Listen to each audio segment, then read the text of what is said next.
Reporter जो इनके ट्रैक्टरों को टैंक बता रहा है ना, जरा मुझे बताए कमेंट बॉक्स में लिख के कि कितने रिपोर्टर हैं जिनके बच्चे सरहद की हिफाजत कर रहे हैं। इनके बच्चे तिरंगे में लिपट कर आते हैं और इस देश के लिए शहीद होते हैं। लेकिन दुर्भाग्य की बात है कि आज इन्हीं के पिताजी को इस देश के अंदर खालिस्तानी, पाकिस्तानी और आतंकवादी बताया जा रहा है। अगर इस देश के अंदर इस किसान ने अपने बच्चों को बॉर्डर से घर पे बुला लिया ना और किसान ने खेती करनी छोड़ दी, तो प्रधानमंत्री जी रातों रात आपके सारे गोबर भक्तों को नानी याद आ जाएगी। जो आप चिल्लाते हो ना कि किसान नहीं है, किसान नहीं है, भूख से मर जाओगे। दो आंदोलन चल रहे हैं, एक किसानों का आंदोलन जो किसान दिल्ली आना चाहते हैं, एक सरकार का आंदोलन जो किसान से बड़ा है, किसान को रोकने का आंदोलन। जैसे किसान नहीं आ रहे हैं, कोई आतंकवादी आ रहे हैं। अरे भैया, देश का किसान है और देश का किसान अपने हक की मांग करने के लिए आ रहा है। जब आपकी स्मृति ईरानी सिलेंडर लेकर जंतर मंतर पे बैठती थी, तब तो आपने कभी धारा 144 नहीं लगवाई। बताइए ना, आज आपने दिल्ली के अंदर धारा 144, हरियाणा में धारा 144, ये देश है मजाक है। इंटरनेट सेवा बंद कर दी है।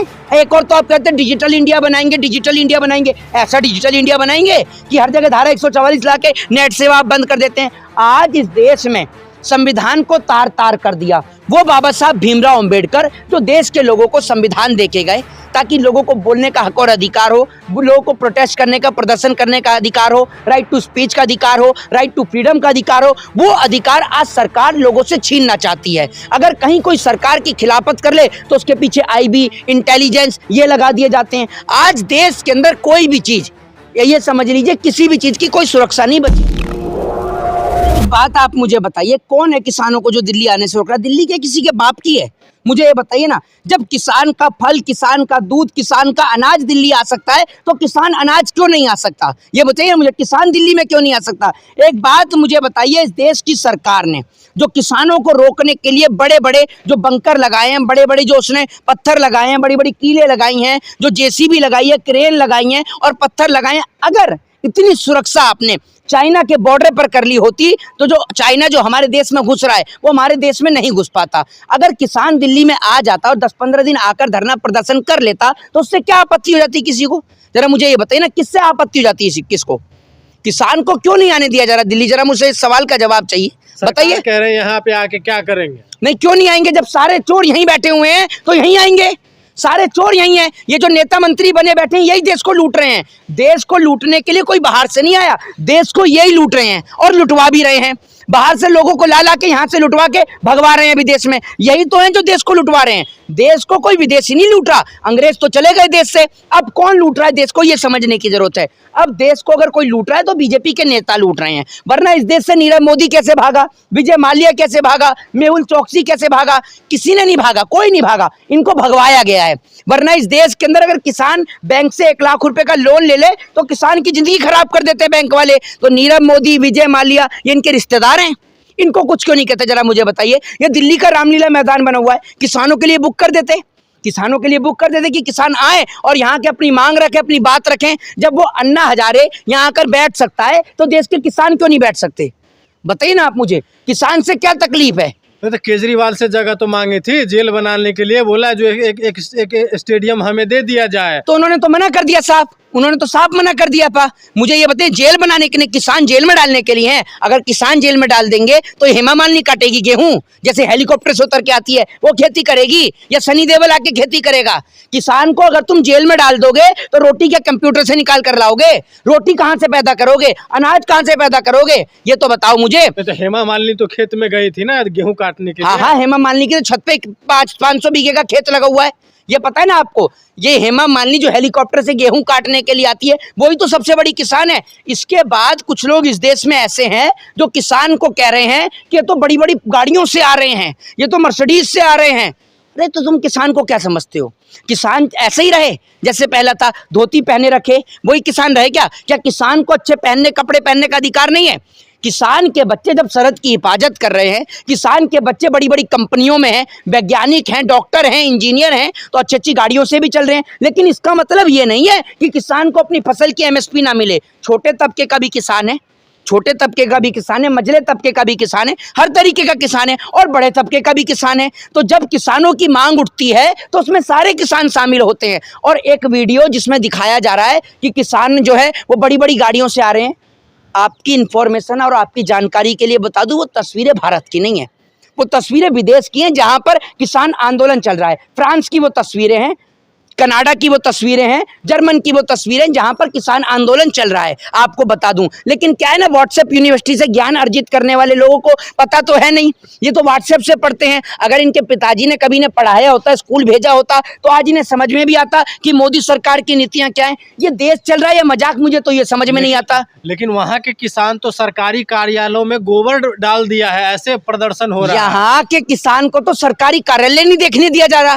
गोबर डालने की तो बाद में। यहाँ तो ऐसा लग रहा है दो आंदोलन चल रहे हैं, एक किसानों का आंदोलन जो किसान दिल्ली आना चाहते हैं, एक सरकार का आंदोलन जो किसान से बड़ा है, किसान को रोकने का आंदोलन। जैसे किसान नहीं आ रहे हैं, कोई आतंकवादी आ रहे हैं। अरे भैया, देश का किसान है और देश का किसान अपने हक की मांग करने के लिए आ रहा है। जब आपकी स्मृति ईरानी सिलेंडर लेकर जंतर मंतर पे बैठती थी, तब तो आपने कभी धारा 144 नहीं लगवाई, बताइए ना। आज आपने दिल्ली के अंदर धारा 144, हरियाणा में धारा 144, ये देश है मजाक है। इंटरनेट सेवा बंद कर दी है।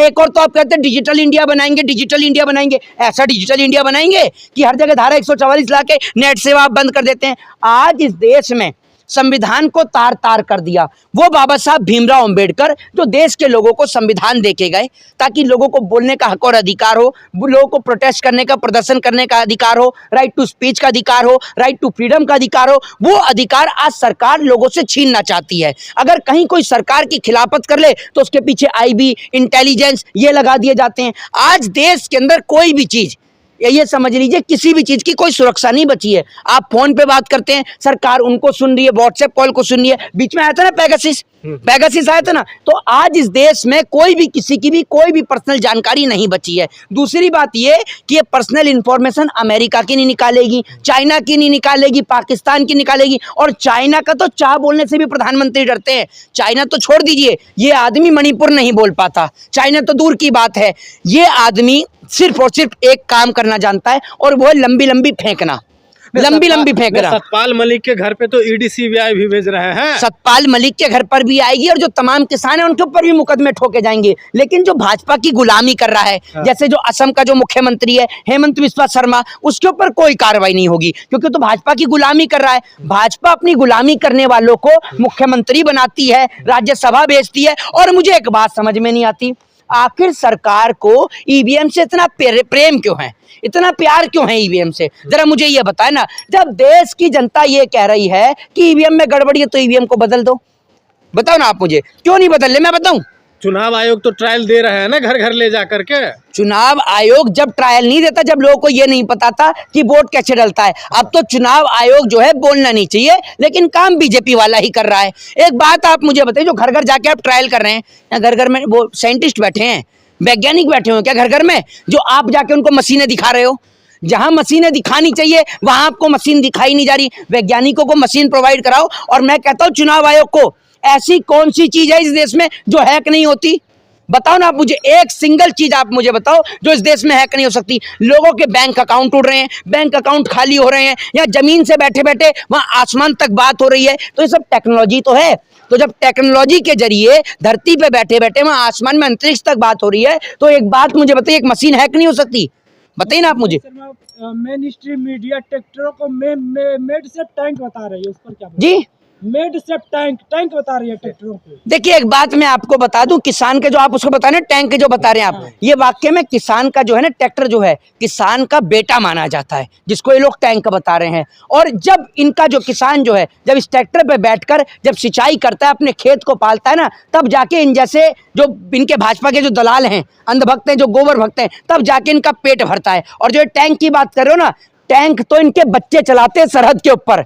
जो हमारे देश की ओर आंखें उठाकर देखता है ना, उसकी आंख फोड़ने का काम ये किसान के बच्चे करते हैं, कोई नेता का बच्चा नहीं। एक रिपोर्टर जो इनके ट्रैक्टरों को टैंक बता रहा है ना, जरा मुझे बताए कमेंट बॉक्स में लिख के कि कितने रिपोर्टर हैं जिनके बच्चे सरहद की हिफाजत कर रहे हैं। इनके बच्चे तिरंगे में लिपट कर आते हैं और इस देश के लिए शहीद होते हैं। लेकिन दुर्भाग्य की बात है कि आज इन्हीं के पिताजी को इस देश के अंदर खालिस्तानी, पाकिस्तानी और आतंकवादी बताया जा रहा है। अगर इस देश के अंदर इस किसान ने अपने बच्चों को बॉर्डर से घर पे बुला लिया ना, और किसान ने खेती करनी छोड़ दी, तो प्रधानमंत्री जी रातों रात आपके सारे गोबर भक्तों को नानी याद आ जाएगी, जो आप चिल्लाते हो ना कि किसान नहीं है, किसान नहीं है, भूख से मर जाओगे। इसीलिए कह रहा हूं कि ये जो किसान है इसकी आपको मांगे माननी चाहिए। जब इस देश के अंदर करोड़ों रुपया प्रधानमंत्री के ऊपर खर्च होता है, करोड़ों रुपया।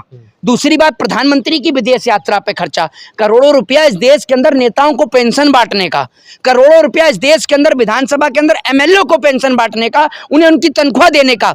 तो क्या सरकार पे इतना भी पैसा नहीं बचा हुआ कि किसानों का कर्जा माफ कर सके? ये पैसा कहाँ जा रहा है देश का? सरकार तो देश का, सुन लीजिए, नहीं दे पा रही है। देश का सारा पैसा मैं बता रहा हूं कहां जा रहा है। देश का सारा पैसा हमसे टैक्स के रूप में लेकर सारा पैसा नेता लोग आपस में डिवाइड कर रहे हैं। अपने नेताओं को पेंशन देना, अपने नेताओं को तनख्वाह देना, फिर अपने बच्चों को क्रिकेट के अंदर बीसीसीआई के अंदर बनवाना, फिर उसके बाद में अपने बच्चों के हाथ में बिजनेस थमाना, अपने बच्चों को विदेश में पढ़ाने के लिए भेजना। गरीब जनता तो इस देश की आज भी शिक्षा नहीं ले पा रही है, और प्रधानमंत्री सुबह उठते झूठ पे झूठ, झूठ पे झूठ। भाइयों बहनों मित्रों, 60,000 करोड़ दे दिए, 55,000 करोड़ दे दिए, ये 50,000 करोड़ दे दिए। अबे करोड़ों रुपया जा कहाँ रहा है, बता तो दो हमें।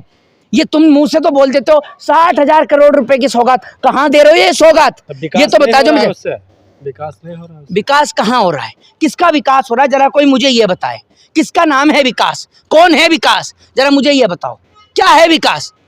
बताओ ना आप मुझे, कहाँ किसका विकास हो रहा है? हमारे देश की जनता आज भी 80 करोड़ जनता मोदी के 5 किलो राशन पर जिंदा है, और आप कह रहे हो कि विकास हो रहा है।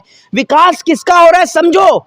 आपको हिंदू मुसलमान में मंदिर और मस्जिद में कर विकास अंबानी अडानी का, कॉरपोरेटर्स का, बड़े बड़े व्यापारियों का, नेताओं का और मंत्रियों का हो रहा है। आपको तो सिर्फ दिन दहाड़े चूना लगाया जा रहा है। ये बात आप समझ नहीं रहे। जय हिंद, जय भारत, वंदे मातरम।